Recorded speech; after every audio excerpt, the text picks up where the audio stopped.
வணக்கம் என் அன்பு நேயர்களே, மீண்டும் ஒரு முறை உங்களோடு இணைவதில் எனக்கு மனம் நிறைந்த மகிழ்ச்சி. இது கேள்விகள் ஆயிரம் நேரம். கேள்விகளால் நமது பகுத்தறிவையும் பட்டறிவையும் புதுக்கிக் கொள்ளுகிற நேரம். இன்று மக்களவை கூடுகிறது. இடைக்கால பட்ஜெட்டை சமர்ப்பிப்பதற்காக மக்களவை கூடுகிறது. இந்த அவையில் இன்று குடியரசுத் தலைவர் ராம்நாத் கோவிந்த் அவர்கள் உரையாற்றினார். அவர் குறிப்பிட்ட ஒரு முக்கியமான விஷயம், ஒரு புதிய இந்தியாவை இந்த அரசு படைத்துக் கொண்டிருக்கிறது என்றார். இதுவே பல கேள்விகளை உள்ளடக்கியதாக இருக்கிறது. இந்த செய்தி வந்து கொண்டிருக்கும் அதே நேரத்தில் இன்னொரு செய்தி வெளியாகிறது. உங்களுக்கு தெரியும், இந்திய தேசிய புள்ளியியலுடைய செயல் தலைவர் சமீபத்தில் தான் நேற்று முன்தினம் தன்னுடைய பதவியை துறந்தார். அந்த உறுப்பினர் பதவியையும் ஒரு பெண்மணி துறந்திருக்கிறார்கள். என்ன காரணம்னா, இதுவரை எடுக்கப்பட்ட வேலைவாய்ப்பு இன்மை ஆகிய புள்ளி விவரங்களை வெளியிட மத்திய அரசு அனுமதிக்கவில்லை என்கிற குற்றச்சாட்டை சொல்லி இருவரும் தங்களுடைய பதவிகளை ராஜினாமா செய்திருக்கிறார்கள். புதிய செய்தி ஒன்று நமது காதுக்கு வந்திருக்கிறது. கடந்த 45 ஆண்டுகளில் இல்லாத வேலைவாய்ப்பின்மை, வேலையில்லா திண்டாட்டம் 2017-18 ஆண்டில் நிலவுகிறது என்று ஒரு புள்ளி விவரம் சொல்கிறது. 45 ஆண்டுகளில் இல்லாத ஒரு வேலைவாய்ப்பு இன்மை. 71-72 ஆகிய ஆண்டுகளில் இதே போன்ற ஒரு நிலைமை நிலவியது. அப்போது காங்கிரஸுடைய ஆட்சி இருந்தது. குடியரசுத் தலைவர் ராம்நாத் கோவிந்த் அவர்கள் சொல்லுகிற புதிய இந்தியா என்பது இதுதானா? 2016 நவம்பரில் பண மதிப்பிழப்பு நடவடிக்கை தொடங்கப்பட்ட பிறகு 45 ஆண்டுகளில் இல்லாத அளவுக்கு வேலைவாய்ப்பு இன்மை பெருகி இருக்கிறது என்று ஒரு புள்ளி விவரம் சொல்கிறது. தொடர்ந்து நாம் இது பற்றி ஆழமாக விவாதிக்க இருக்கிறோம். விவாதத்திற்குள் போவதற்கு முன்னால் இன்றைய குறள், அறிவினான் ஆகுவது உண்டோ பிரிதின் நோய் தன்னோய் போல் போற்றா கடை.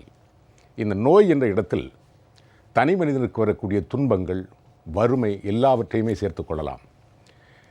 தன்னோய் போல் போற்றா கடை, தனக்கு வந்த நோயைப் போல போற்றி பாதுகாக்காவிட்டால் என்னதான் அறிவிருந்து என்ன பிரயோஜனம் என்று கேட்கிறார் வள்ளுவர். தொடர்ந்து விருந்தினர்களை காணலாம். திரு மு. ராமமூர்த்தி அவர்கள், பாரதிய விகாஸ் சக்தி, அவரை அன்போடு வரவேற்கிறேன். வணக்கம். திரு இதாயத்துல்லா, காங்கிரஸ் பேரியக்கத்தை சார்ந்த பிரமுகர், அவரையும் அன்போடு வரவேற்கிறேன். வணக்கம். திரு மதுக்கூர் ராமலிங்கம், மார்க்சிஸ்ட் கம்யூனிஸ்ட் கட்சியை சார்ந்தவர், தீக்கதிர் பத்திரிகையுடைய ஆசிரியரும் கூட, மிகச்சிறந்த பட்டிமன்ற பேச்சாளர் என்பது உங்களுக்கு கூடுதல் தகவல் தெரியும் என்று நினைக்கிறேன். அவரையும் அன்போடு வரவேற்கிறேன். வணக்கம். திரு ராமமூர்த்தி, தொடக்கத்திலே விவாதத்துக்குள்ள ஒரு சின்ன விஷயத்தை கோடிட்டு காட்டினேன் நான். புதிய இந்தியா என்று குடியரசுத் தலைவர் எதை குறிப்பிடுகிறார்? நிச்சயமாக ஒரு விஷயத்தை என்னால் தெளிவாக சொல்ல முடியும். நீங்கள் இன்றைய இந்த 31 ஜனவரி 31 அப்படிங்கிற நாள் வந்து அது ஒரு விசேஷமான நாள் தான். ஊழல் ஒழிப்புக்கான ஒரு வித்து விடப்பட்ட நாள். எதனால் சொல்லுகின்றேன் என்றால், இதே 31/1/1976 தான் கலைஞர்களோட ஆட்சி, நண்பர் இதாயத்துல்லா அவர்களுடைய கட்சியினரான காங்கிரஸ் இப்போ கூட்டணி கட்சி. அப்போ வந்து அவங்க வந்து ஊழல் குற்றச்சாட்டின் பேரில் வந்து கலைஞரோட ஆட்சியை டிஸ்மிஸ் செய்தாங்க.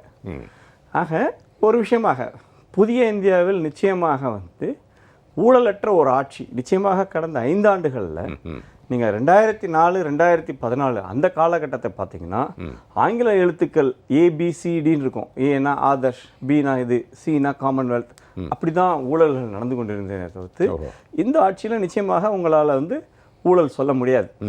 நான் சொல்வது வந்து அமைச்சரவை அளவில், அந்த அளவில். ஆனால் அந்த ஆட்சியில் அந்த விஷயங்கள் தொடர்ந்து ஒரு 10 ஆண்டுகளாக அது தொடர்ந்து நடைபெற்று கொண்டு வந்தது. இந்த 5 ஆண்டுகளில் அது ஊழல் கிடையாது. ரெண்டாவது வந்து மிக முக்கியமான விஷயம் வந்து, கடந்த 7 தசாப்தங்களாக அமேத்தியிலையும் ரேபரேலியிலையும் இதே காங்கிரஸ் கட்சி தான் நேருவிலும் தொடங்கி இன்றைக்கு ராகுல் காந்தி வரைக்கும் ஜெயிச்சுட்டு இருக்கிறாங்க. ஆனால் அமேத்தியில் ஒரு சினிமா தியேட்டர் கூட இல்லைன்னு தான் சொல்கிறாங்க புள்ளி விவரங்கள். இப்போ நீங்கள் புள்ளி விவரம் பற்றி சொல்கிறதுனால சொல்கிறேன். அப்புறம் இந்த புள்ளி விவரத்தினுடைய அந்த அமைப்பினுடைய தலைவர் செயலாளர்லாம் எந்த காலத்தில் நியமிக்கப்பட்டாங்க? காங்கிரஸ் காலம். இப்போ வந்து தேர்தலை ஒட்டி வரக்கூடிய அரசியலினுடைய பங்களிப்பாகத்தான் அதை பார்க்கின்றேனே வெளியே. ஏன் இவங்க அதில் இருந்தவங்க வந்து அந்த இதை எடுத்துகிட்டு வெளியே பெற்றிருக்க வேண்டியதானே?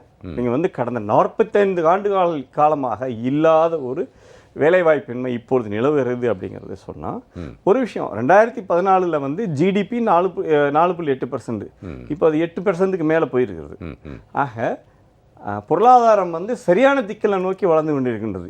நீங்கள் 2004 2009 ஏற்பட்ட மிகப்பெரிய பிரச்சனையே வந்து ஒரு சின்ன தகவல்னா புள்ளி விவரங்கள் கேட்பதற்கு இனிக்கிறது, அதில் மாற்று கருத்து இல்லை. ஆனால் கள யதார்த்தம் என்பதுதான் ரொம்ப கசக்கிறது. கள யதார்த்தத்தை தான் நானும் சொல்லுகின்றேன். ஊழல் இல்லை. ரெண்டாவது விஷயம் வந்து மிக முக்கியமான விஷயம் சொல்ல முடியும். 1948 2004 வரைக்குமான 2007-8 வரைக்குமான காலகட்டத்தில் மொத்தம் தேசியமயமாக்கப்பட்ட வங்கிகள் அளிக்கப்பட்ட மொத்த கடன் தொகை கிட்டத்தட்ட 18 லட்சம் கோடி தான். ஆனால் 2008 2014 அந்த ஐக்கிய முற்போக்கு அரசாங்கத்தினுடைய அந்த இதில் வழங்கப்பட்ட கடனுடைய தொகை மொத்த எண்ணிக்கை வந்து கிட்டத்தட்ட 60 லட்சம் கோடி. ஒரு 6 ஆண்டு காலத்தில் 60 லட்சம் கோடி ரூபா கொடுத்து கிட்டத்தட்ட இந்திய பொருளாதாரத்தையே நாசமாக்கி விட்டு போனது தான் இதே காங்கிரஸ் அரசாங்கம். இன்றைக்கு வந்து நீங்கள் 5 வருஷம் கழித்து நீங்கள் சொல்கிறீங்க நாடு வந்து நல்லா இல்லைன்னு சொல்லிட்டு. ஆனால் நாட்டை இதே ஐக்கிய முற்போக்கு கூட்டணி அரசாங்கம் எந்த நிலையில் விட்டு சென்றது என்று பார்த்தால் பொருளாதாரத்தை முற்றிலுமாக சீர்குலைக்கக்கூடிய ஒரு நடவடிக்கையாக தான். நீங்கள் இன்றைக்கி வந்து யாரை வேணால் சொல்லலாம், விஜய் மல்லையாவை சொல்லலாம், நீரவ் மோடியை சொல்லலாம், யாரை வேணால் சொல்லலாம். இப்போ எஸ்ஆர் ஸ்டீல்ஸ் இருக்கிறாங்க, இவங்கெல்லாம் கூட இவர்கள் எல்லாமே கடன்கள் மிக அதிக அளவில். இந்த கடன்கள்லாம் வராது அப்படின்றது தெரிஞ்சும் அந்த கடனை கொடுத்தது வந்து காங்கிரஸ் அரசாங்கம். இந்த கடன்களை மீட்கிறதுக்கான முயற்சி எடுப்பது இந்த அரசாங்கம். இப்போது இந்த இன்சால்வன்சி கோடில் வந்ததில் நிறைய நிறுவனங்கள் கடன்களை கட்டுவதற்காக முன் வந்திருக்காங்க. ஏன்னா அந்த நிறுவனங்கள் திவால் என்று அறிவிக்கப்படும். இன்னொன்று மிக முக்கியமான விஷயம், கருப்பு பணத்தை அதிக அளவில் வைப்பதற்காக ஷெல் கம்பெனிகள், வெறும் கூடு மட்டும்தான், பேர் மட்டும்தான் இருக்கும், பேனர் மட்டும்தான் இருக்கும், வேறு எதுவும் இருக்காது. ஆனால் வந்து டிரான்சாக்ஷன் கோடிக்கணக்கில் அதில் ஆகிட்டு இருக்கும். அந்த மாதிரியான ஷெல் கம்பெனிகள் கிட்டத்தட்ட 3 லட்சம் கம்பெனிகள் களை எடுக்கப்பட்டு இருக்கின்றன. ஆக அந்த 3 லட்சம் கம்பெனியில் டைரக்டராக இருந்தவங்களுக்கு வேலை போச்சுன்னு சொன்னால் வேலை போச்சு, நான் ஒத்துக்கிறேன். அது நான் ஒத்துக்கிறேன். அப்படி கொண்டு வரீங்க வேலையின்மை அப்படின்னா அந்த 3 லட்சம் கம்பெனியில் டைரக்டராக இருந்தவங்க அதில் பண பரிமாற்றம் செஞ்சு விடுவதற்கு வேலை இல்லாமல் போய்விட்டது நிச்சயமாக. சரி, ஆனால் முத்ரா கடன்கள் மூலமாக அதிகமாக வேலை வாய்ப்புகள் உருவாகி இருக்கின்றன அப்படிங்கிறதும் அந்த கலை யதார்த்தத்தை நான் சுட்டி காட்டுகின்றேன். நீங்கள் வந்து நாங்கள் 100% நாங்கள் சொல்கிறோம் டார்கெட் வைக்கிறோம்னா 60% 70% ஆகிருக்கிறீங்க, எதிர்பார்த்த அளவில் இல்லை அப்படின்னு சொல்ல முடியுமே தவிர்த்து முத்ரா கடன்கள் மூலமாக இதுவரை தொழில் செய்தே பாராத ஒரு சமுதாயங்கள் அமைப்பிலிருந்து வருபவர்கள் கூட சுயமாக தொழில் செய்வதற்கான ஒரு முயற்சி, அவர்களுக்கான அந்த வாய்ப்பு இந்த அரசாங்கத்திலாம் வழங்கப்பட்டிருக்கிறது. ஏன்னா 10 லட்சம் ரூபாய் வரைக்கும் வந்து உங்களுக்கு எந்த விதமான செக்யூரிட்டி இல்லாமல் தொழிலுக்கான கடன்கள் தரப்பட்டிருக்கின்றன. தற்போது மதுரை வந்திருந்த திரு மோடியினுடைய மீட்டிங்கில் கூட அந்த அருள்மொழி சரவணன், அவங்க பிஜேபிக்காரங்க கிடையாது, இந்த அரசாங்கத்தோட சேர்ந்தவங்க கிடையாது, முதல் முறையாக அவர்களுடைய குடும்பத்திலிருந்து அவர் ஒரு சுய தொழிலை துவங்கி இருக்கின்றார். ஆக வேலைவாய்ப்பு அப்படிங்கிறது தாண்டி சுய தொழில் அப்படிங்கிற ஒரு விஷயத்துக்கும் இந்த அரசாங்கம் வந்து அந்த முத்ரா கடன்கள் மூலமாக அதிக முக்கியத்துவம் தருகின்றது. அதே நீங்கள் அதுவும் ஒரு நீங்கள் வந்து இப்போது இந்த ஸ்டாட்டிஸ்டிக்கல் கமிஷனில் வந்து இந்த சுய வேலை வாய்ப்புகள் முத்ரா கடன்கள் மூலமாக இந்த விஷயங்களெல்லாம் அவங்க கணக்கில் எடுத்தாங்களா இல்லையான்னு தெரியாது. இந்த ரிசைன் பண்ண அவங்க வந்து அரசாங்கம் வெளியிட மறுக்கிறதுன்னு சொல்கிறதே ஒழிய நிச்சயமாக இவ்வளோ நாள் வரைக்கும் அவர் தானே தலைவராக இருந்தார், அவர்கிட்ட ஆதாரங்கள் இருந்திருக்கலாமே, வெளியிட்டிருக்கலாமே. மதுரைக்கு வந்த பிரதமர் மோடி அவர்கள் எய்ம்ஸ் மருத்துவமனைக்கு அடிக்கல் நாட்டிட்டு போயிருக்கார். எனக்கு ஒரு பெரிய சந்தேகம் என்னன்னா, கிட்டத்தட்ட 13 எய்ம்ஸ் மருத்துவமனைகள் அமைக்கப் போவதாக சொல்லி அடிக்கல் நாட்டியாச்சு. ஆனால் இப்போ கிடைக்கிற தகவல் என்னன்னா, முழுமையாக நிதி ஒதுக்கீடு எந்த மருத்துவமனைக்கும் செய்யப்படவில்லை. நான் உங்களுக்கு ஒரு தகவலுக்காண்டி சொல்லுகிறேன், நீங்க இந்த கேள்வி கேட்கறதுனால சொல்லுங்க. 8 விழுக்காடு வரைக்கும் தான் நிதி ஒதுக்கீடு செய்யப்பட்டதாக தகவல்கள் இருக்கு. இந்த ஏப்ரல் வரைக்கும், ஏன்னா இப்போ இருக்கிறது வந்து 4 மாதம் தானே இருக்கிறது. இப்போ நீங்கள் ஒரு விஷயம் முக்கியம் கவனிக்கணும். நிறைய விஷயங்கள் நீங்கள் பார்த்தீங்கன்னா, அஸ்ஸாமில் இருக்கிற அந்த போகிபில், அந்த அடுக்கு தொடர் பாலமாக இருக்கட்டும், கொல்லம் பைபாஸ் சாலையாக இருக்கட்டும், இவங்க சொல்லலாம் காங்கிரஸ் கட்சிக்காரங்களும் கம்யூனிஸ்ட் கட்சிக்காரங்களும் நாங்கள் தான் அடிக்கல் காட்டணும்னு சொல்லிட்டு. ஆனால் திட்டங்களை முடித்தது விரைந்து முடிவதுன்னா நூற்றுக்கணக்கான திட்டங்களை என்ன சுற்றி காட்ட முடியும். ஒரு சாதாரண ஒரு உதாரணத்தை சொல்கின்றேன். கொல்லம் பைபாஸ் சாலை 13 கிலோமீட்டர் தான் சார். 1972 அடிக்கல். இத்தனை வருஷம் காங்கிரஸும் கம்யூனிஸ்டும் மாறி மாறி ஆட்சி, இத்தனை ஆண்டுகள் வந்து காங்கிரஸ் கட்சி இருக்குது. அது வந்து இந்த மோடி தான் வந்து அதை திறந்து வச்சார். அதற்கான அந்த 13 கிலோமீட்டருக்கான வேலை முடிக்கிறது கூட அவர்களுக்கு அந்த நிர்வாக திறமை இருந்ததா இல்லையாங்கிறது தான் கேள்விக்குரிய. இந்த மாதிரி எவ்வளோ விஷயங்களை என்னால் சுட்டி காட்ட முடியும். சரி, திரு இதாயத்துல்லா, நிறைய கேள்வி கணைகள் உங்களை நோக்கி வீசப்பட்டிருக்கின்றன. அதற்கு பதிலளிக்க வேண்டிய இடத்துல இப்போ நீங்கள் இருக்கீங்க. இப்போது ராம்நாத் கோவிந்த் அவர்கள் சொன்னது உண்மைதான், ஒரு புதிய இந்தியாவை இந்த ஆட்சி படைத்து கொண்டிருக்கிறது. கேள்வி கணைகளுக்கு முன்னால் ஆண்டுக்கு 2 கோடி வேலை வாய்ப்பை தருகிறோம் என்று மோடி அவர்கள் சொன்னார்கள்.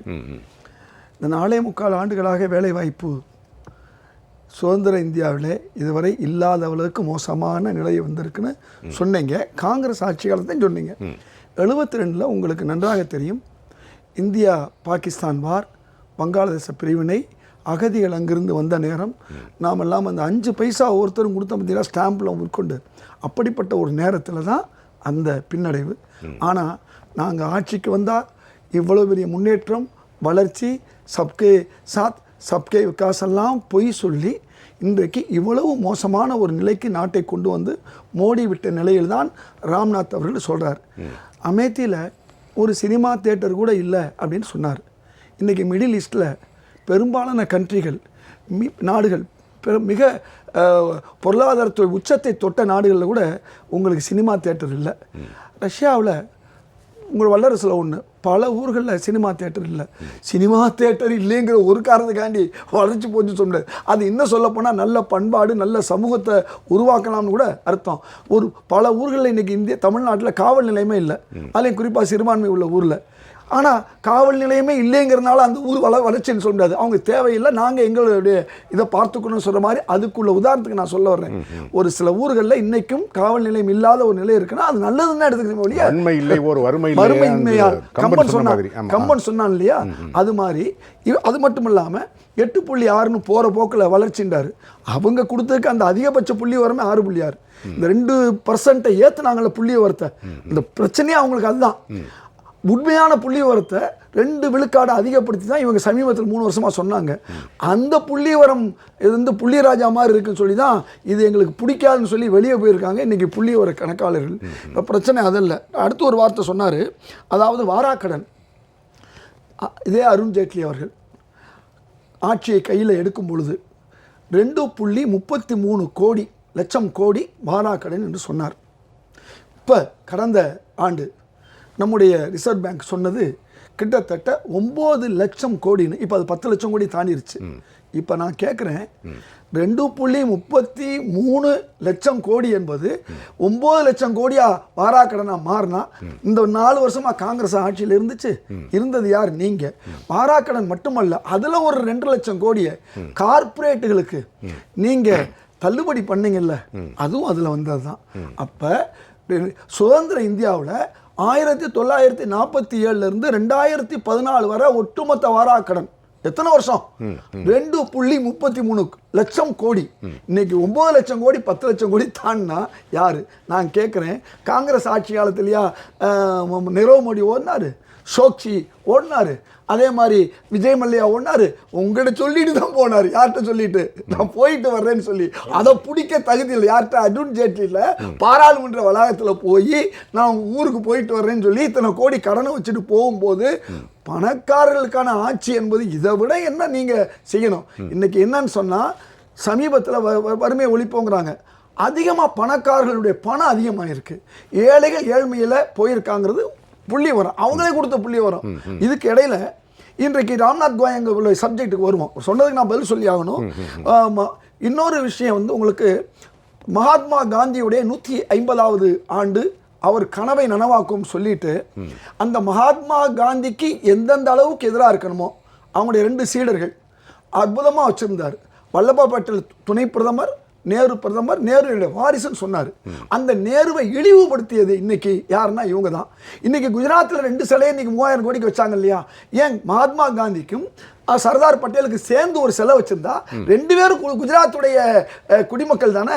அதில் மகாத்மா காந்தி எவ்வளோ பெரிய ஒரு மாமனிதர். அப்புறம் மகாத்மா காந்தியை இழிவுபடுத்திக்கிட்டு அவர் கனவை நாங்கள் நனவாக்குறோம். நீ என்ன செஞ்சிருக்கலாம்? அவ்வளோ பெரிய சிலை, இன்னொரு சிலை கூட வைங்க, மகாத்மா காந்திக்கு வச்சுட்டு வைங்க, அல்லது நியாயமான சிலை வைங்க, வச்சிருக்கலாம் இல்லையா? அப்போ மகாத்மா காந்தி ஹரிஜன மக்களை ஹரிஜன் ஏன் சொன்னார்? தாழ்த்தப்பட்ட மக்களை, பட்டியலின மக்களை ஹரி என்று சொன்னால் கடவுளுடைய பிள்ளைகள் சொன்னார். அந்த கடவுளுடைய பிள்ளைகளாம் செத்த மாட்டுக்காக தோல் உரித்தது நீங்க, அடிச்சது நீங்க, உயிருக்கு இல்லாம உயிர் போராட நிலைமையில் வச்சது உண்ணாவில் நீங்க எப்படி காந்தியோடைய கனவை நனவாக்கி இருக்க முடியும்? அவர் அற்புதமான பேர் ஹரிஜன் கொடுத்தாரு. அப்ப நீங்க உங்களுக்கு சம்மதம் இல்லை. அடுத்த வார்த்தை சொல்றீங்க அம்பேத்கருடைய சட்ட திட்டங்களை நாங்கள் பாராட்டும். இன்னைக்கு அதே அம்பேத்கருடைய அந்த கனவுகளை தொடர்ந்து பல்வேறு விஷயங்களில் நீங்க அவருக்கு எதிராக இருக்கீங்க. அந்த முத்தலாக் சட்டமாக இருக்கட்டும், பெண்களுக்கு இதாக இருக்கட்டும், கே செக்ஸாக இருக்கட்டும், அல்லது இல்லீகல் செக்ஸாக இருக்கட்டும், இதெல்லாம் அம்பேத்கர் உங்கள்கிட்ட கொடுத்துட்டு போனாரா? அதுக்கு நீங்கள் ஆதரவு கொடுத்துருக்கீங்க. என்னன்னா உச்சநீதிமன்ற தீர்ப்பாக இருந்தாலும் நீங்கள் அதுக்கு ஒரு அமெண்ட்மெண்ட் கொண்டு வந்திருக்கலாம். ஒரு இந்து தர்மம் என்பது என்னன்னு சொன்னால் ஒரு குடும்ப வாழ்வியல் முறை தான் இந்து தர்மம். அந்த இந்து தர்ம முறையவே நீங்கள் இது பண்ணியிருக்கீங்க, அதுக்கு கொண்டு வந்திருக்கலாம். உள்ளபடியே சபரிமலைக்கு நீங்கள் நினச்சிருந்தா ஒரு சட்ட திருத்தம் கொண்டு வந்திருக்கலாம். சட்டத்தில் என்ன இருக்கோ அதுதான் அவங்க தீர்ப்பு சொல்லுவாங்க. அப்போ சட்டத்தை மீறி, அது பாபர் மசூதி பிரச்சனையாக இருந்தாலும் சரி, நாங்கள் சட்டத்தை தான் மீறுவோம்னு சொல்கிறீங்க.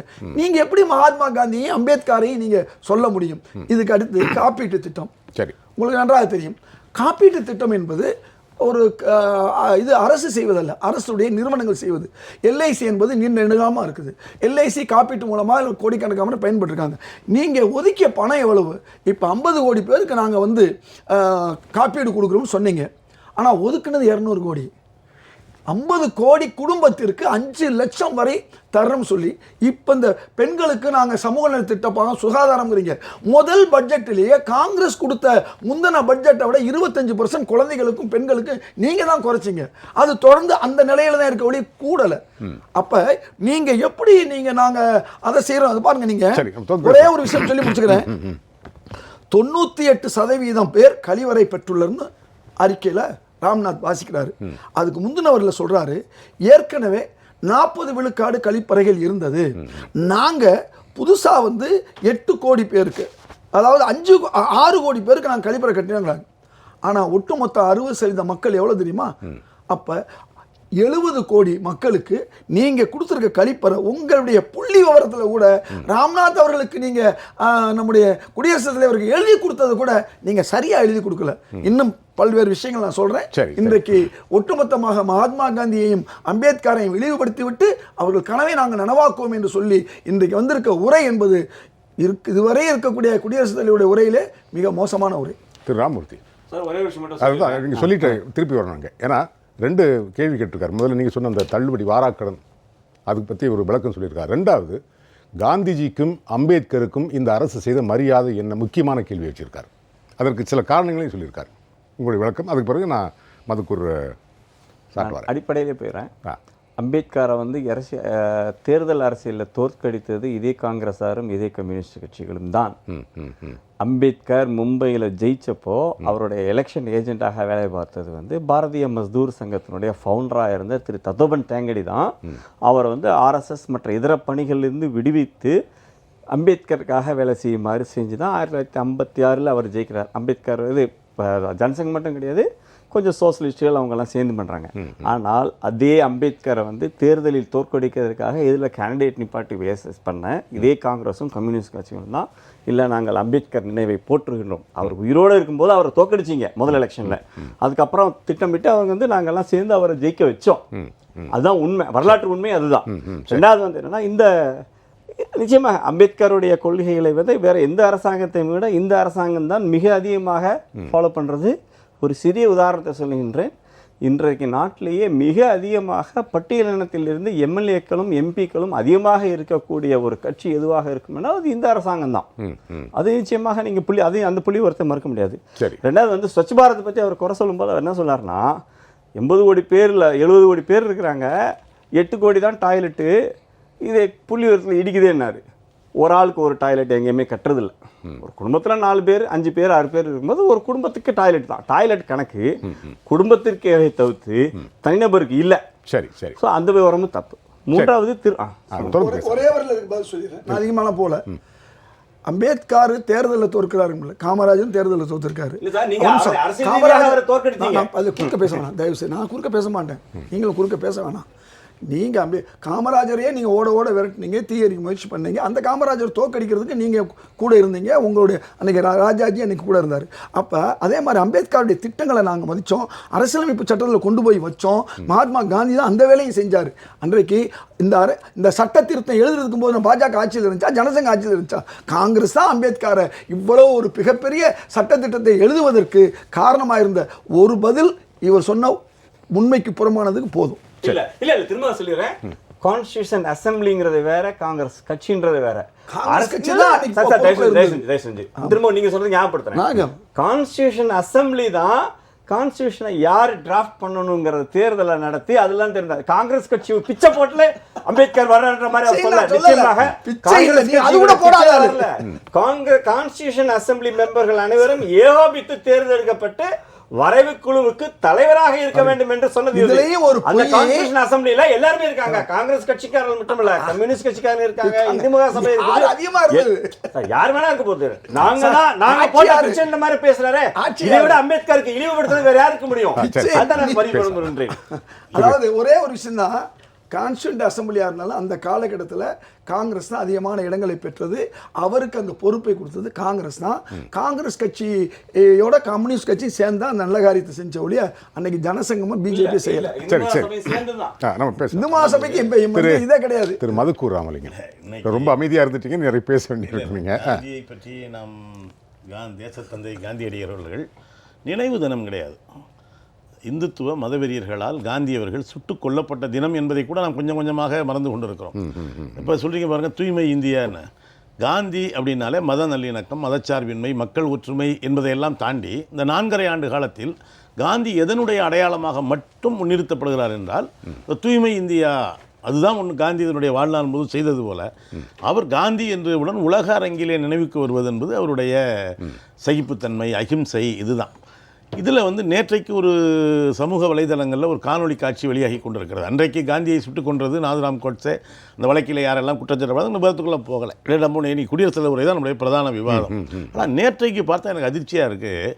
ஒரு இந்துத்துவா அந்த சொன்னார் பாருங்கள், இந்து மகாசபையின் அதை சேர்ந்த ஒரு பெண்மணி காந்தியினுடைய ஒரு உருவப்படத்தை வைத்து அதில் சுடுவது போலவும், அந்த காந்தியினுடைய படத்தில் இருந்து ரத்தம் வருவது போலவும், மீண்டும் எல்லோருக்கும் இனிப்பு கொடுத்து கொண்டாடுவது போலவும் நேற்றைக்கு ஒரு காட்சி இன்றைக்கு வெளியே உண்மையிலேயே அதிர்ச்சியாக இருக்கிறது. இன்னும் காந்தி இறந்து இத்தனை ஆண்டுகள், இறந்தல்ல கொல்லப்பட்டு இவ்வளவு ஆண்டுகள் ஆன பிறகும் இவ்வளவு வன்மமா? அதே போல் அண்மையிலே சபரிமலை பிரச்சனைக்காக கேரளத்திலே ஒரு போராட்டம் நடத்தினார்கள். அது அவர்களுடைய உரிமை. நாங்கள் அங்கே இருக்கிற அரசாங்கம் ஒரு உச்சநீதிமன்ற தீர்ப்பை தான் அமுல்படுத்தியது. அது கூட நிர்பந்தமாக பண்ணல. அது விவாதத்துக்குள்ள நான் போகலை. ஆனால் அது சம்பந்தமே இல்லாமல் கேரளத்தில் காந்தி சிலை உடைக்கப்படுகிறது. பந்த் நடத்தியது பிஜேபி, உடைக்கப்பட்டது காந்தி சிலை. இதிலிருந்தே காந்திக்கு நாம் எவ்வளவு மரியாதைகள் கொடுத்து வந்திருக்கிறோம். அதுபோல் அம்பேத்கரை சொன்னாங்க. அரசியல் நிர்ணய சபையினுடைய வரைவு குழு தலைவராக அம்பேத்கர் இருந்தார். அவரே விரும்பி சொல்கிறாரு, நான் நினைச்சதெல்லாம் எழுத முடியலை, எனக்கு விருப்பம் இல்லாத பலவற்றையும் எழுத வேண்டியிருந்தது. ஏன்னா அந்தளவுக்கு சனாதனத்தினுடைய இது இருந்துங்கிறார் ஒன்று. ஆனால் அந்த காங்கிரஸ் தான் இந்தியாவினுடைய முதல் சட்ட அமைச்சராக அம்பேத்கரை நியமித்தது. அது ஒன்றும் ஜனசங்கமோ இந்து மகா சபையோ கிடையாது. அதுக்குள்ளே நான் அந்த விவரங்களுக்குள்ளே போக விரும்பலை. இன்றைக்கி குடியரசுத் தலைவர் மரியாதைக்குரிய ராம்நாத் அவர்கள் ஒரு உரை பற்றினார். அது குடியரசுத் தலைவர் உரை என்று அறியப்பட்டாலும் கூட அது முழுக்க முழுக்க மத்திய அரசினுடைய குரல் தான். அது சும்மா நீங்கள் செய்தி வாசிக்கிற மாதிரி தான். அது எது எழுதி கொடுத்தாலும் நம்ம வாசிச்சு தான் வேணும், நம்ம முடியாதுன்னெல்லாம் சொல்ல முடியாது. அதில் அவர் கருத்து என்று ஒன்றும் இல்லை. அதனால அது விவாத பொருளாக இருக்கிறது. அவர் கருத்து தான் பரவாயில்ல. அவர் குடியரசுத் தலைவர் தான் விவாதிக்க போகிறது இல்லை. இன்னைக்கு என்ன பிரச்சனைன்னு சொன்னால், என்னுடைய வேண்டுகோள் என்னென்னா, இந்த ஆண்டினுடைய முதல் உரை என்று சொல்லப்பட்டாலும் கூட இந்த 5 ஆண்டு மோடி அரசினுடைய நிறைவு உரை, நான் கடைசின்னு கூட சொல்ல ஒரு மலர் சங்கடப்படுவார், நிறைவு உரை என்று சொல்லலாம்.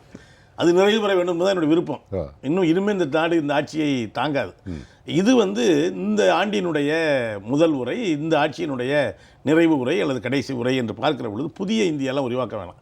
இருக்கிற இந்தியாவை தயவு செய்து அப்படியாவது விட்டு விட்டாவது போங்கள். அந்த தாங்க முடியலைங்க. இப்போ அவர் சொல்கிறாரு ஊழலை பற்றி பேசலாமா? இது இன்றைக்கி ஒரு தகவல் வந்திருக்கு. கார்ப்பரேட் நிறுவனங்களிடம் நன்கொடை பெற்றதில் முதலிடத்தில் இருப்பது பிஜேபி. அதில் பல பேர் எங்கிருந்து வந்ததுன்னே தெரியாது. கடவுள் மாதிரி அது ஆதியும் இல்லை அந்தமும் இல்லை, யார் கொடுத்தானு தெரியல, ஆனால் வாங்கினது பிஜேபி. நேற்று ஒரு நீங்கள் சொன்ன தகவலோட இணைத்து ஒன்று சொல்லணும்னா, புள்ளியியல் துறையிலிருந்து 2 பேர் விலகினது மட்டும் இல்லை, ஏன்னா அந்த விவரங்கத்தை வெளியிட முடியாமல் தடுக்கப்பட்டார். பேசலாம். திரு மதுக்கூர் ராமலிங்கம், நீங்கள் துவக்கத்திலே குறிப்பிட்டது போல 45 ஆண்டுகளில் இல்லாத அளவுக்கு வேலையின்மை 6.1 என்கிற அளவுக்கு சென்றிருக்கிறது. அந்த விவரத்தை வெளியிடாமல் வைத்திருந்ததால் தான் அவர்கள் வந்து ராஜினாமா பண்ணியிருக்காங்க. அந்த விவரம் வெளியே எப்படியோ வந்து விட்டது. அது மட்டும் இல்லை, இன்னொரு செய்தி, ரொம்ப அபாயகரமான செய்தி என்னென்னா, இந்த சிபிஐ இயக்குநர்கள் மாற்றப்பட்ட வழக்கை நாங்கள் விசாரிக்க மாட்டோம் என்று உச்சநீதிமன்றத்தினுடைய 3வது நீதிபதி, முதல்ல தலைமை நீதிபதி ரஞ்சன் கோகோய் சொன்னார். இன்னைக்கு ரமணா என்கிற நீதிபதியும் சொல்லியிருக்கிறார். என்னன்னா, நீதிபதிகளுக்கே இந்த வழக்கை பொதுவாக அப்படி சொல்ல மாட்டாங்க.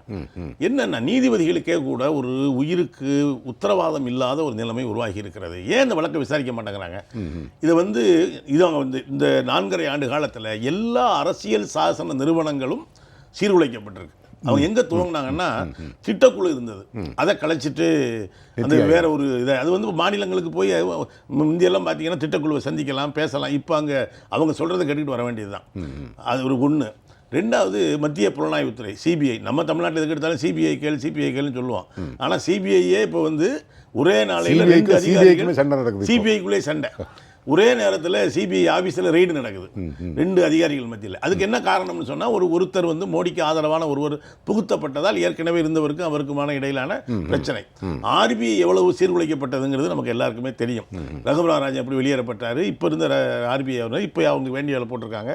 மத்திய ரிசர்வ் வங்கி, மத்திய புலனாய்வுத்துறை, உச்சநீதிமன்ற நீதிபதிகளை பகிரங்கமாக முதன்முறையாக செய்தியாளர்கிட்ட பேசுகிறாங்க. எங்களுக்கு வந்து இந்த வழக்குகளை வந்து அமர்வுகளுக்கு ஒதுக்குவதில் கூட பாரபட்சம் இருக்குது, இதில் மேலிடத்தினுடைய ஒரு கை இருக்கிறதுன்னு நாங்கள் சந்தேகப்படுறோம். இதுவரை இந்திய வரலாற்றில் அப்படி, சுதந்திர இந்திய வரலாற்றில் அப்படி நடந்ததே இல்லை. தேர்தல் ஆணையத்தை எடுத்துக்கிட்டிங்கன்னா, அவங்க எப்போ சொல்கிறாங்களோ அப்போ தான் தேர்தலை, அது வந்து பிஜேபி ஆஃபீஸில் நேராகவே சொல்லிட்டு போயிடலாம், அந்த தேர்தல் ஆணையம் தேவையில்லை. அவர்களுக்கு எப்போ வசதியோ அப்போது தேர்தல் ஆணையம் அவங்க கட்டுப்பாட்டுக்குள்ளே வந்துருச்சு.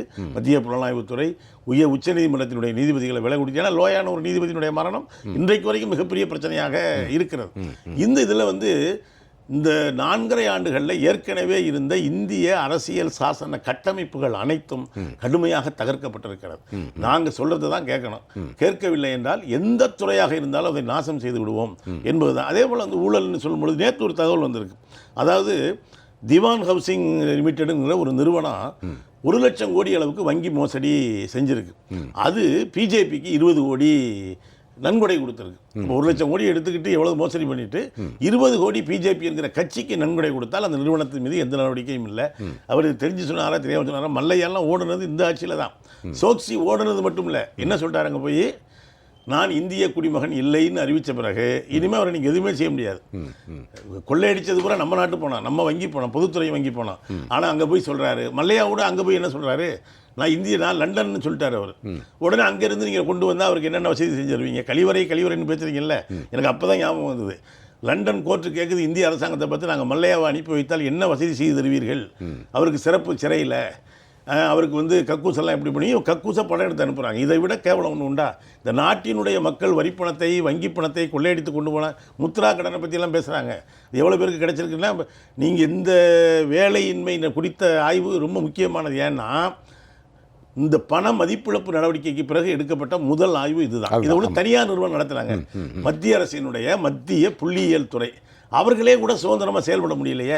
இதில் எங்கே இருக்குது புதிய இந்தியா? கருத்துரிமை இல்லை, சாதாரண எளிய மக்களுக்கு எந்த பயனும் இல்லை.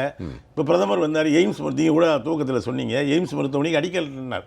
2வது முறையாக அடிக்கல் நாட்டி இருக்கிறார். ஏற்கனவே இவர் மதுரை நாடாளுமன்ற எங்கள் கட்சியை சேர்ந்த மோகன் இருந்த பொழுது அன்றைக்கி அன்புமணி மத்திய அமைச்சராக இருந்தார், புகைப்படம் இருக்கு. 2வது அப்போ அடிக்கல் நாட்டினது அப்படியே தான் அடிக்கல் இருக்கு, பக்கத்திலே இன்னொரு அடிக்கல். அது வந்து இதுக்கு எந்த நிதி ஒதுக்கலை. ஏற்கனவே நீங்கள் சொன்னது போல நாட்டினுடைய பல்வேறு எய்ம்ஸ் மருத்துவமனைக்கு பேரளவுக்கு தான் அறிவிக்கப்பட்டிருக்கே தவிர அது இல்லை. இது எப்படி எய்ம்ஸ் மருத்துவமனை வரும்? இந்திய தமிழ்நாட்டுக்கு ரயில்வே திட்டம், மதுரை போடி ரயில்வே பாதை பல முறை சொல்லி இன்னமும் நகரவே மாட்டேங்குது. இதில் என்ன புதிய இந்தியான்னு எனக்கு ஒன்றும் புரியலை.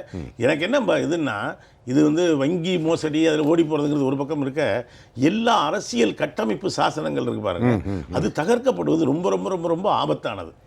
திரு ராமமூர்த்தி அவர் சொன்னதில் முக்கியமான விஷயம் அதுதான். அரசியல் கட்டமைப்புகள் தகர்க்கப்படுகின்றன. அதாவது அதுக்கு அடுக்கடுக்காக சொல்லலாம். நான் ரொம்ப மகிழ்ச்சி வரவேற்கிறேன். தேர்தல் ஆணையம், சிபிஐ, ஆர்பிஐ, இன்னும் என்னெல்லாம் உண்டோ அதெல்லாம் நிச்சயமாக நான் இந்த கருத்தை நான் வந்து எதிர்பார்த்தேன். தோழர்கிட்ட இருந்து அது சொன்னது எனக்கு மிகுந்த மகிழ்ச்சி அளிக்கிறது, வரவேற்கிறேன். சரி. ஸோ அரசியல் சாசனத்தை கட்டமைப்புகளை தகர்க்க முயற்சித்தது யார் அப்படிங்கிறத பட்டியலிட்டீங்கன்னா நீங்கள் இன்றைக்கு வந்து நில உடைமை வந்து அடிப்படை உரிமைங்கிறத பறித்தது உட்பட அரசியல் சாசனம் பிரிவு 19 கூறப்பட்டுள்ள அடிப்படை உரிமைகளுக்கு கட்டுப்பாடுகளை கொண்டு வந்து அதை சுருக்கியது அப்படின்னு நிறைய விஷயங்களை பண்ணினது யார் என்றால் அரசியல் சாசனத்தின் முதலாவது அமெண்ட்மெண்ட் மூலமாக யாரை நீங்கள் உயர்த்தி ஜனநாயகவாதியின் உயர்த்தி பிடிக்கிறீங்களோ அதே ஜவஹர்லால் நேரு தான் அதை செய்தார். ஒன்றாவது இது. அதற்கப்புறம் இந்திரா காந்தி அம்மையார் காலத்தில் அன்றைக்கு இன்றைக்கு சூழ்நிலை மாறி இருக்குது. அன்றைக்கு இவர்கள் எங்களுடன் இருந்தாங்க. இந்திரா காந்தி அம்மையார் காலத்தில் வந்து எமர்ஜென்சியில் நாங்கள் கஷ்டப்பட்டோம்னா அவங்களும் சேர்ந்து தான் கஷ்டப்பட்டாங்க. நான் அது மறுக்கலை, இல்லைன்னு சொல்ல வரல. சரி, இன்றைக்கு அரசியல் சூழ்நிலை மாறி இருக்கின்றது. அவங்க இன்றைக்கி காங்கிரஸை வந்து சப்போர்ட் பண்ணுறாங்க. ஆனால் கமிட்டட் ஜுடிஷியரி நீதித்துறை வந்து அரசாங்கத்தினுடைய கொள்கைகளுக்கு கட்டுப்பட்டு நடக்க வேண்டும் அப்படின்னு சொல்லி தீர்மானம் போட்டு பண்ணது யார்? இந்திரா காந்தி அம்மையாரோட அரசு தானே. நீங்கள் வந்து ஹெச்ஆர் கண்ணா அவர்கள் வந்து தங்களுடைய அரசாங்கத்தினுடைய கொள்கைகளுக்கு கட்டுப்பட மாட்டாருங்கிறதுக்காண்டி அவர் மட்டும் இல்லாமல் இன்னும் 2 பேரை பைபாஸ் பண்ணி 3வது இடத்துலேருந்து ஒருத்தரை கொண்டு வந்து தலைமை நீதிபதியை ஆக்குனீங்க. அவர் ராஜினாமா செய்து விட்டு போனார். அதற்கப்புறம் எமர்ஜென்சியில் நீதித்துறை வந்து ஒரு கட்டுக்குள்ளே கொண்டு வந்து அரசியல் சாசனத்தின் அந்த எமர்ஜென்சி காலத்தில் ஜனங்களுக்கு வந்து அடிப்படை உரிமை அப்படிங்கிற ஒரு விஷயம் கிடையாது அப்படின்னு சொல்லிட்டு உச்சநீதிமன்றத்தையே சொல்ல வைத்தது யார்? இதே காங்கிரஸ் அரசாங்கம் தானே. அதுதான் முதல்ல இந்தியாவினுடைய அரசியல் சாசன கட்டமைப்பை முற்றிலும் தகர்த்த ஒரு சம்பவம். அதுக்கப்புறம் அதற்கு ஈடான ஒரு விஷயம் நடக்கவே இல்லை. நீங்கள் அதுக்கப்புறம் பார்த்தீங்கன்னா தேர்தல் கமிஷன் பற்றி சொன்னார் ஷபாஷ். தேர்தல் கமிஷனராக ஒரு தமிழ்நாட்டுக்காரர் ஒருத்தர் இருந்தார், டிஎன் சேஷன்னு பேர். அவர் வந்து தேர்தல் கமிஷனுக்கான அரசியல் சாசன ரீதியான அதிகாரம் என்ன அப்படிங்கிறத வந்து நடைமுறைப்படுத்தி காட்டிய உடனே நீங்கள் என்ன செஞ்சீங்க? தேர்தல் கமிஷனர் தனியாக விட்டால் நமக்கு பிரச்சனை, நமக்கு வேணுங்கிற ஆட்களை கொண்டு வரணும்னு சொல்லிட்டு ஒரு நபர் கமிஷனர் வந்து 3 நபர் கமிஷனர் ஆக்கி மெஜாரிட்டி வந்து காங்கிரஸ் கட்சி ஆட்களை கொண்டு வந்து தேர்தல் கமிஷனையே ஒரு கட்டுக்குள்ளே கட்டுப்படுத்தியது யார்? இதே காங்கிரஸ் ஆட்சி. இப்போது நீங்கள் வந்து நிறைய விஷயம் சொல்கிறாங்க, சிபிஐ பற்றி சொல்கிறாங்க. சிபிஐ வந்து கேஜ்டு பேரட்னு ஆரம்பிச்சு உச்சகட்டமாக சென்ட்ரல் விஜிலன்ஸ் கமிஷனராக, மத்திய விஜிலன்ஸ் கமிஷனராக தாமஸ்னு ஒரு கேரளா பேஸ்ட் ஐஏஎஸ் ஆஃபீஸரை கொண்டு வந்தீங்க. பாமாலின் கேஸில் வந்து குற்றஞ்சாட்டப்பட்டவர். ஒரு குற்றவாளியை கொண்டு வந்து நீங்கள் வந்து விஜிலன்ஸ் கமிஷனராக போட துணிந்து நியமனமும் செய்யப்பட்டார் அவர் சோனியா காந்தியால். காங்கிரஸ் அரசாங்கத்தில் உச்சநீதிமன்றம் அதை வந்து தள்ளுபடி பண்ணிச்சு, அந்த நியமனத்தை ரத்து செய்தது. அதனால் விஜிலன்ஸ் கமிஷன் கொஞ்சம் தப்பிச்சது. இந்த மாதிரி என்னால் அடுக்கடுக்கான விஷயங்கள் சொல்ல முடியும். 2வது வந்து என்னென்னா, இப்போ இருக்க இந்தியாவை அப்படியே விட்டுட்டு போயிடுங்க அப்படிங்கிற ஒரு விஷயம் மாதிரி சொன்னார். இப்போ இருக்க இந்தியா எப்படி இருக்குன்னு நான் பார்க்குறேன். ஜம்மு அண்ட் காஷ்மீரில் பார்க்குறேன், ஃபருக் அப்துல்லா குடும்பம், மஃப்தி முகமது சயீது குடும்பம். உத்தரப்பிரதேசத்தை பார்க்குறேன், அகிலேஷ் யாதவ் அவங்க அப்பா லாலு இது முலாயம் சிங் யாதவ் குடும்பம். பீகாரில் லாலு பிரசாத் யாதவோட குடும்பம். தமிழ்நாட்டில் வந்து திரு ஸ்டாலின். இன்றைக்கு வந்து திரு அமித்ஷா சொல்லியிருக்கிறாங்க, அடுத்த தடவை ஆட்சிக்கு மாற்றம் வந்தால் ஒருவேளை ஒவ்வொரு நாளும் சனிக்கிழமை பிரதமராக வந்து நியமனம் பண்ணால் அப்படி வச்சா கூட ஒரு தமிழர் ஒருத்தர் சனிக்கிழமையாவது ஒரு தமிழர் பிரதமர் சொல்லிட்டு நம்ம பெருமைப்பட்டுக்கலாம். அந்த மாதிரியான ஒரு சூழ்நிலை தான் இருக்கின்றதாக. இப்போ இருக்கிற இந்தியா எப்படி இருக்கிறது? குடும்ப கட்சிகளுடைய ஆதிக்கம் நிறைந்த இந்தியாவாக இருக்கின்றது. இந்தியாவில் வந்து இந்த குடும்ப கட்சிகளின் குறிப்பாக காங்கிரஸ், நான் சொல்லி முடிச்சிடறேன், நண்பருக்கு ஞாபகப்படுத்துறதுக்காக ஒரு சின்ன குறுக்கீடு. அதாவது இந்தியாவை பற்றி சொல்லும்போது இந்திய மக்கள் அவர்களுடைய சூழலை பற்றி, அவர்களுடைய வறுமையை பற்றி, அவருடைய வளர்ச்சியை பற்றி பேசணுமே தவிர நீங்கள் சொல்கிற அந்த லிஸ்ட்டுலாம் ஒரு அரசியல் தலைவர்கள் ரொம்ப குறுகிய கண்ணோட்டம்.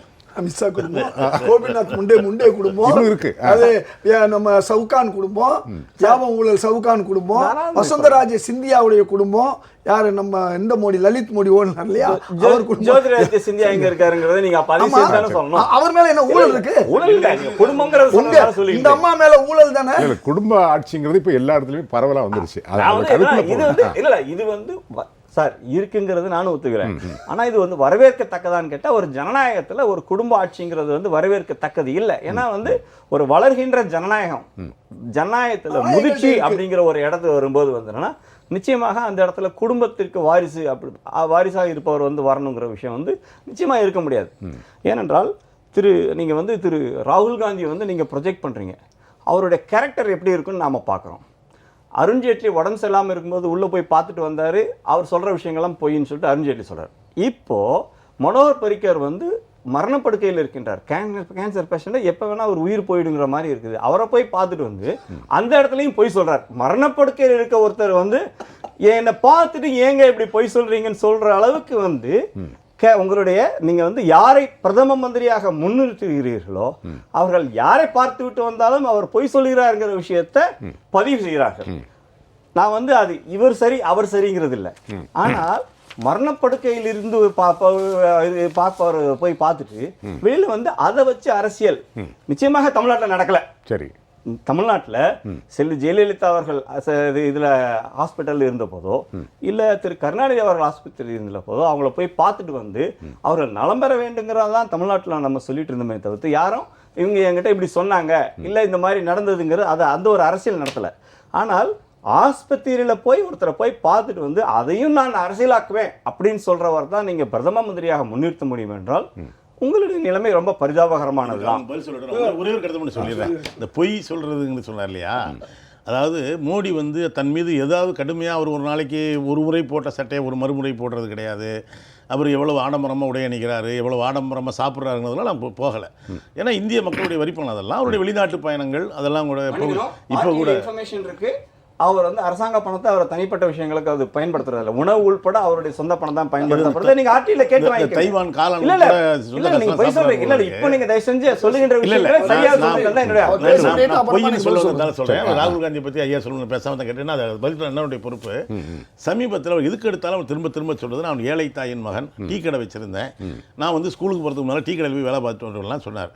அவர் கூட மிக நெருக்கமாக காங்கிரஸ் சொல்லலை, கம்யூனிஸ்ட் சொல்லலை, மோடியோடு மிக பால்ய கால நண்பராக இருந்தவர் பிரவீன் தொகாடியா.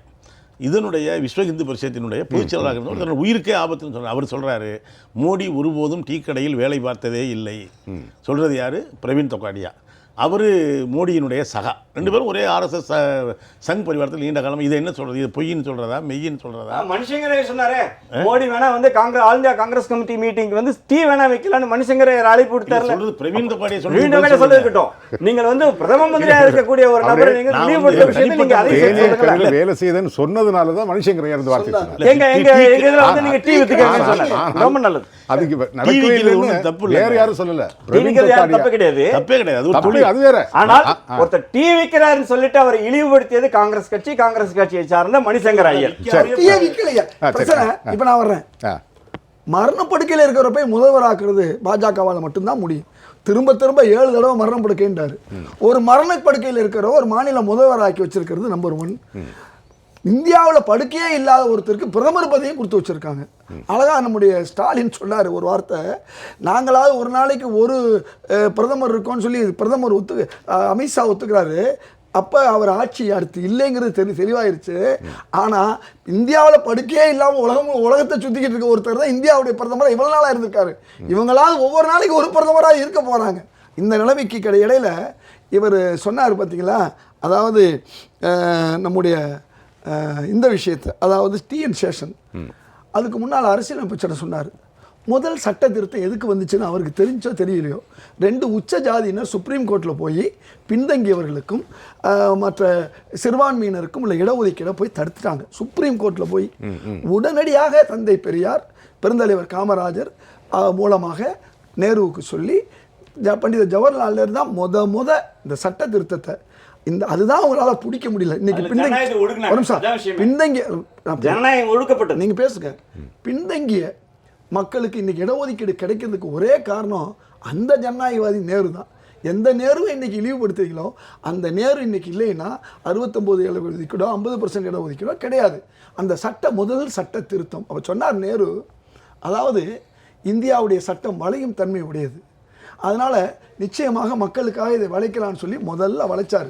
அன்னைக்கு தான் 7% தமிழ்நாட்டில் முஸ்லீம்களுக்கு இருந்த இடஒதுக்கீடு ஒன்றும் இல்லாமல் அன்னைக்கு போச்சு, 0 ஆச்சு. அப்புறம் தான் நான் என்னுடைய மாநாட்டில், இலக்கிய மாநாட்டில் நான் கலைஞர்கிட்ட கேட்டு 3.5 விழுக்காடு நண்பர் இதயத்துல்லா கூறுவது உண்மையாக இருக்கும் என்றால் நாளைக்கே இடஒதுக்கீடு தருகிறேன், அந்த சட்டத்திற்கு, அந்த அவசர சட்டத்திற்கு ஆளுநர் கையெழுத்து வாங்க போனார்.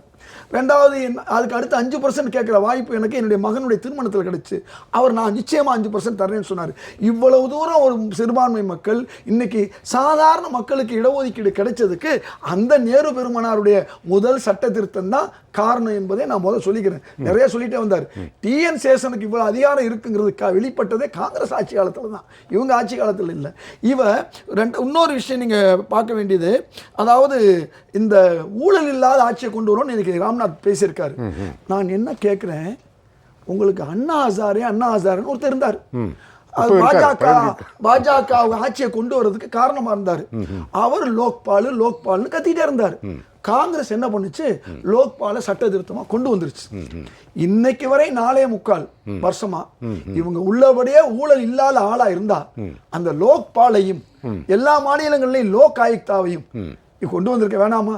இவரோட பேசும்போது சொன்னாரு, ஆட்சியை கலைத்தார்கள் அன்னைக்கு திமுக ஆட்சியை. இன்னைக்கு ஒரு ஊழல் ஆட்சி கண்ணு முன்னால தமிழ்நாட்டில் இருக்கு, நம்ம எல்லாரும் பார்த்துக்கிட்டு இருக்கோம். இந்த தொலைக்காட்சியை பார்க்குற அத்தனை பேரும் அடிமை ஆட்சி, ஊழல் ஆட்சி, இப்படிப்பட்ட ஒரு ஆட்சி இன்னைக்கு வரை நீங்க கலைக்க கூட முடியாது உங்களால. அந்த நிலைமைக்கு நீங்க இருக்கீங்கிறத நீங்க அப்போ ஞாபகப்படுத்திட்டீங்க. அதோட இந்த லோகாயுக்தா லோக்பால் காங்கிரஸ் ஆட்சியால கலைக்க முடிந்த ஒரு ஊழல் ஆட்சியை கலைக்க முடிந்தது பாரதிய ஜனதா கட்சி ஆட்சியால முடியல. ஊழலுக்கு இவங்க வந்து ஊழலுக்கு முயற்சி எடுத்தா நினைக்கும். இப்ப பயப்பட்டு இருக்கிறது உங்களுக்கு தான் பயப்படுறாங்க. இவங்களுக்கு இருக்கிற சட்டமன்றத்தில் இடம் இல்லைன்னு சொன்னாலே ஆட்சியை கலைக்கலாம்.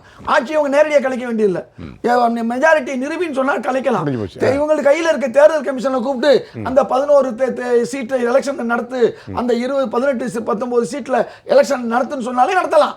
இன்னைக்கு முட்டு கொடுத்துக்கிட்டு இருக்கிறது நீங்க. ஒரு மிகப்பெரிய இந்தியாவுடைய ஊழல் ஆட்சின்னு உங்க வாயால, அமித்ஷா வாயால சொன்ன ஒரு ஆட்சியை பாஜகவுடைய தலைவர் பொன்னாரா இருக்கட்டும் எல்லாம் என்ன சொல்றீங்க, ஊழல் இந்தியாவிலே மிகப்பெரிய ஊழல் கண்ணால பார்த்துக்கிட்டு இருக்கீங்களே, உங்களை நாங்க எங்கே போய் நாங்க சொல்ல முடியும்? அடுத்து நீங்க ரஃபேல் விமானம் விஷயத்துல இன்னைக்கு வரையும் வந்து பாராளுமன்றத்தில் ஒரு கூட்டுக்குழு போஃபர் சொன்னீங்கல்ல, நாங்க வச்சோம்ல ஜேபிசி, ஏன் உங்களால் நீங்க ஊழல் இல்லை, நீங்க தப்பு பண்ணல, இல்ல வச்சிட வேண்டியதுன்னு 30,000 கோடியை நீங்க ஸ்டாண்ட் அப் இந்தியா அப்புறம் மேக் இன் இந்தியான்னு சொன்னீங்கல்ல, HAL இந்தியாவுடைய நிறுவனம் 10,000 பேருக்கு வேலை கொடுக்குறது, அதுக்கு 30,000 கோடியை கொடுக்கறத விட்டுவிட்டு 500 ரூபாயில 5 கோடி ரூபாயில ஒரு குடோனை போட்டுட்டு அது ரஃபேல் விமானம் தயாரிக்கும் சொல்லி அதுக்கு கொண்டு போய் 30,000 கோடி கொடுத்த அந்த ஊழல் வந்து என்ன சாதாரண ஊழலா?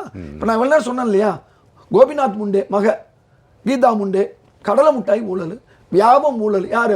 அவங்க ஹஸ்பண்ட் அண்ட் ஒய்ஃப் சேர்ந்து தான் அங்கே நம்ம மத்திய பிரதேசத்துடைய சௌகானுடைய குடும்பம். ரமன் சிங் ஏன் தோத்து போனார் சத்தீஸ்கர்ல? மிக மோசமா நல்லா பண்ணார் சொன்னா, இதுல ரேஷன் பொருள்ல ஊழல் பண்ணார் அவரும் அவர் மனைவி, வேற யாரெல்லாம் கிடையாது. இப்ப எல்லாமே இவங்க கம்பெனி தான். அப்ப அமித்ஷாவுடைய மகனை பத்தி நீங்க பேசக்கூடாது. எடுத்துட்டு எங்களை கூப்பிட்டாங்க தொலைக்காட்சியில், அடுத்து சாயங்காலம் இல்லைங்க அந்த சப்ஜெக்ட் எடுக்கக்கூடாதுன்னு எங்களுக்கு உத்தரவு வந்துருச்சு. இன்னைக்கு பல தொலைக்காட்சிகளில் பேசுகிறவங்கள, அது மதுக்கூர் ராமலிங்கமாக இருந்தாலும் கனகராஜன் பேசுகிறவங்கள கூப்பிட்றதே இல்லை. அந்த அளவுக்கு நீங்கள் மிரட்டி வச்சுருக்கீங்க. ஊடகத்துடைய தப்பு இல்லை.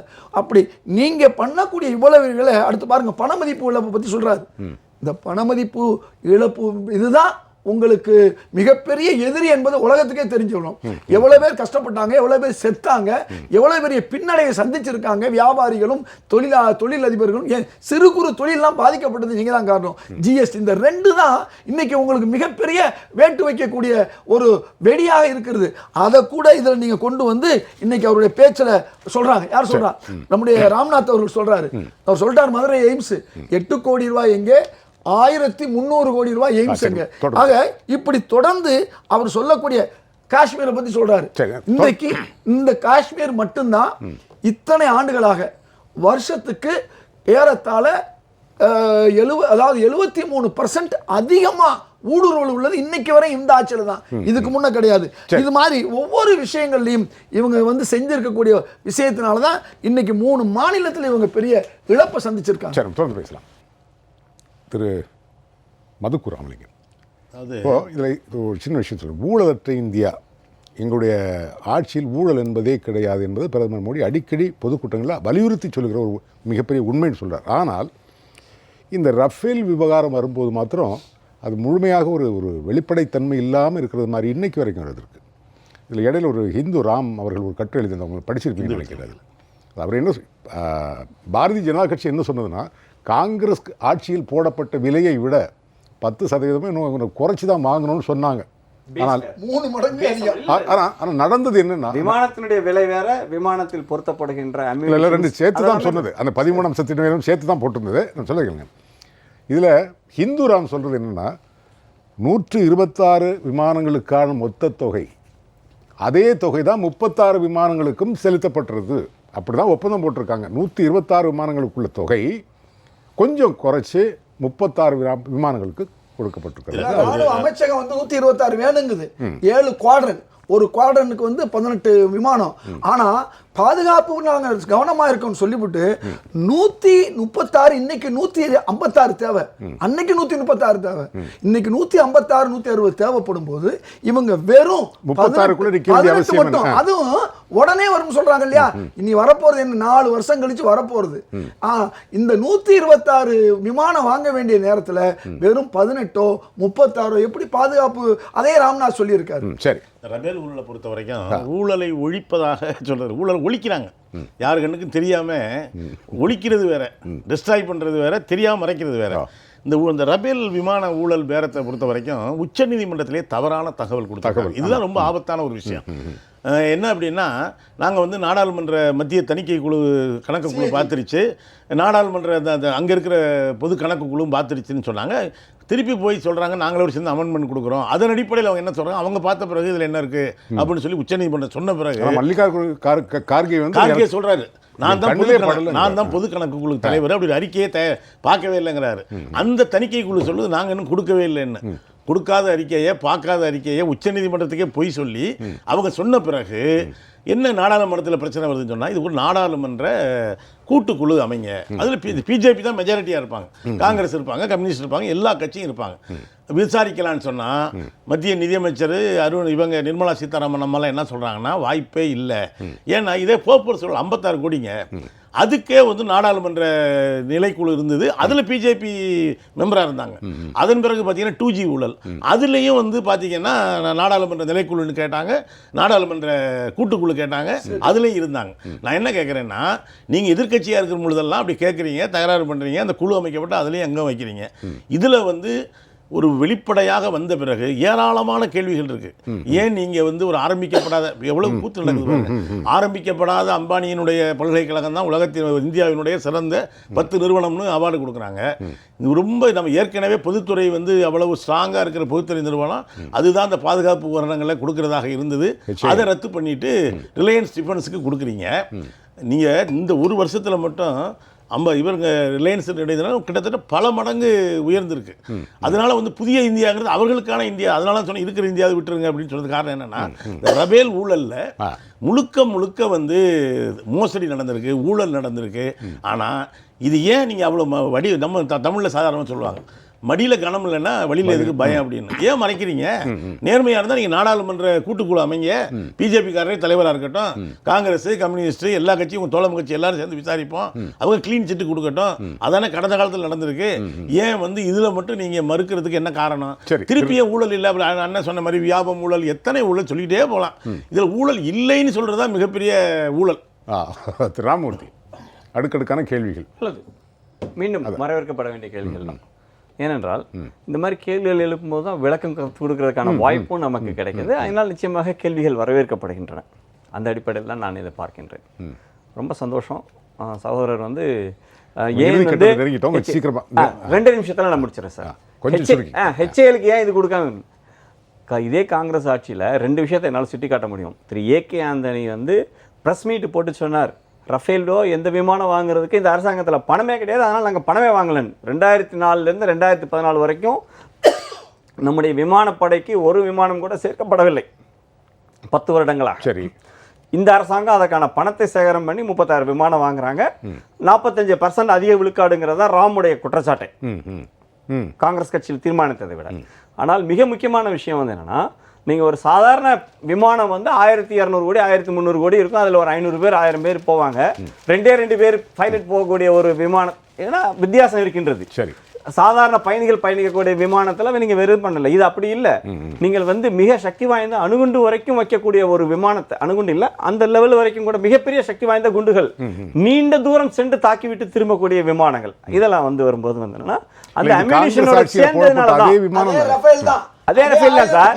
அதே ரஃபேல் கூட வெறும் நீங்கள் வந்து பயணிகள் விமானம் போல வெறும் விமானத்தை வந்து தான் பேசினாங்க. ஒப்பந்தம் போடப்படவில்லை.